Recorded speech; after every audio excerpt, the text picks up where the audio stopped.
কেমন আছো বন্ধুরা? আমার শম্পা ব্লগসে সব বন্ধুদের অনেক অনেক অনেক স্বাগত। তো আজকে আমি কিছু গুরুত্বপূর্ণ কথা তোমাদের সাথে শেয়ার করতে চাই।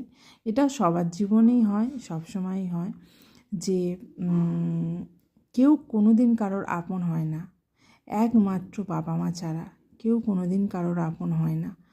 তার কারণ হলো তুমি যখন বেঁচে থাকবে না, তখন তোমার নামে তোমাকে খারাপ খারাপ বলবে, হয়তো সামনে বলবে ভালো আর পিছনে বলবে খারাপ।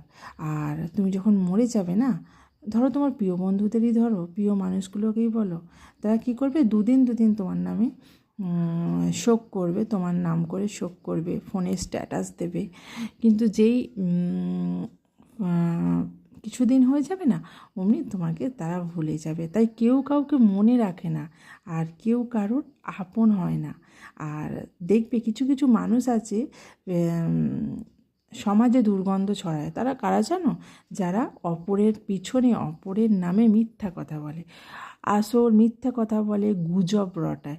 আসল কথা কী বলো তো বন্ধুরা? তারা ভীষণ ফার্স্ট্রেটেড হয়। তারা নিজের জীবনে কিছু করতে পারে না, তো তাই পরের জীবন নিয়ে কাটাছেঁড়া করে। এই সব মানুষদের কাছ থেকে দূরে থেকো বন্ধুরা। আর আমি তো আগে জানতাম না, এখন তো অনেক শিখে গেছি। আমি এই সব মানুষের কাছ থেকে দূরে থাকতে শিখে গেছি। তো এইসব মানুষগুলোকে ভালো করে চেনো। এইসব মানুষগুলো মানুষের মতোই দেখতে হয়, কিন্তু তাদের অন্তরটাকে জানতে হবে। এটাই হলো আমাদের সবথেকে বড় কাজ। তোমার সামনে একরকম কথা বলবে আর তোমার পিছনে একরকম কথা বলবে। আসলে তো তোমার ওপর সে হিংসা করে, তোমার মতো সে হতে পারছে না, তাই তোমার পিছনে তোমার নামে নিন্দে করছে, পেছনে নিন্দে করছে। সামনে ভীষণ ভালো অভিনয় করছে, আর পিছনে নিন্দে করছে, বুঝলে? তো এইসব মানুষের থেকে দূরে থাকো। এরকম মানুষ সমাজে ভর্তি, যেমন কুকুরে ভর্তি হয়, সেরকম এরকম মানুষও ভর্তি থাকে। তো মানুষ চিনতে শেখো।